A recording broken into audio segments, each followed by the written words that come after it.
Hello Everypony, my name is Lyrie Breve, and it has been far too long since I've analyzed a character, which feels weird to say because when I started, that's basically the only thing I did. So I'm rather glad that last month's poll only got 2 votes because I got to choose what I did. Anyway, today I'm going to be looking at Trixie Lulumoon and why I think she is one of the strongest characters in Friendship is Magic.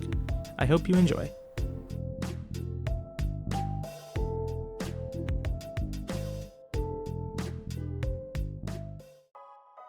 Trixie Lulumoon was born to Jackpot and Spectacle. Her father was a show pony and a relatively popular magician. It's not clear what their relationship was, but there is evidence to support her father being a deadbeat. Trixie is seemingly addicted to validation, and according to an article written by Lucas Graham of November of 2024, this is a sign of not receiving enough as a child, which does support the theory. It's never stated why Trixie wanted to be a magician, however we can safely assume one of 2 things. She was either inspired by her father or was drawn to it naturally. I'm willing to say it's the latter based on how it's not unheard of in the show, but I can't be certain. Trixie's first appearance in the show was in Ghostbusters, where she was portrayed as an egotistical show-off in a somewhat similar style to Rainbow Dash. However, unlike Rainbow Dash, Trixie did not have the skill to back up her bold claims and was ultimately bested by Twilight, who had the magical skill to do what she couldn't. Trixie, now that the illusion of her being a powerful unicorn is broken, felt humiliated. It's revealed much later on that by this point she's never even had a friend, so this illusion was really all she had. Trixie disappeared for almost 2 whole seasons, which, based on real-world time between her first and second appearance, is a little over 2 years. Rather than spending those 2 years working and studying magic, she decided to work on the Pie family's rock farm to save up bits to buy the Aliquin amulet. I'm not a psychologist, but this to me points to her being insecure of her own magical ability and capability to learn and improve. With the Aliquin amulet, she beats Twilight in a magic duel, exiles her, and then takes over Ponyville. This is by far her lowest moment and the closest she's become to becoming an actual villain. However, it's important to note that according to Trixie, the Aliquin amulet corrupted her and she couldn't stop herself from being so cruel. Not to mention, she apologized, which Twilight accepted. While this doesn't entirely excuse her actions, it does make something very clear. Trixie Lulumoon is not evil, and she was never a villain.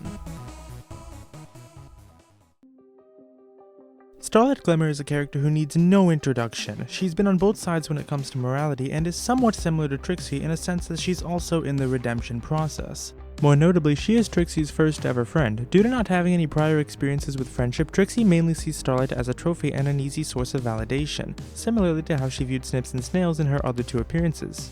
Due to her underdeveloped understanding of how friendship works, she boasts about having a friend at Twilight in a way that describes an object. Starlight, overhearing this, is of course upset by it. Trixie does show a lot of guilt over this, and it is clear she does actually value Starlight. I'm not defending her actions here, however I'd be willing to wager that her bragging to Twilight is a product of self-doubt and insecurity as opposed to malicious intent. Trixie, now losing the one pony that ever cared about her, had nothing to lose anymore. This is when things take a very dark turn, especially considering this is a children's show about talking horses. Like last time I talked about Sewer Slide, there is a timestamp in my pinned comment that skips over this segment, so if you're uncomfortable discussing this topic, I advise skipping over this part.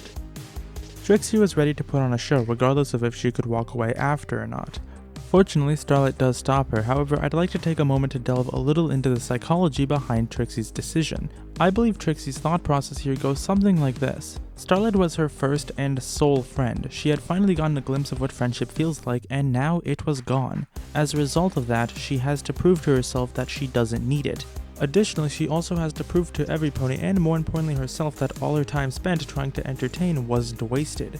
At least, that's my interpretation of it. After this, Trixie goes on to make 3 more big appearances in the show, all of which are alongside Starlight. It's clear to me that she still has some level of codependency on her, but I can largely look past this due to her upbringing and life.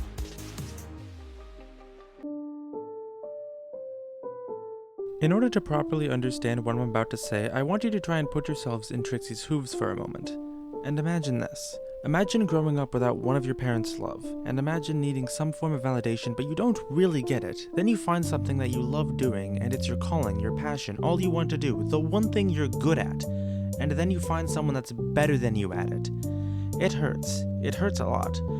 And as if that wasn't already bad enough, you can't do the one thing you love without being laughed at. I think it's fair to say that sounds like a villain origin story, but Trixie never really had a villain arc. When I said she's one of the strongest characters in the show, I wasn't talking about power or her magical ability. I was talking about her ability to be the bigger pony and focus on what she loves doing, for the most part. And I find that so admirable. That's all for this one. I've been Lyrie Breve, hope you enjoyed, thank you for watching, and goodbye Everypony. See you next month!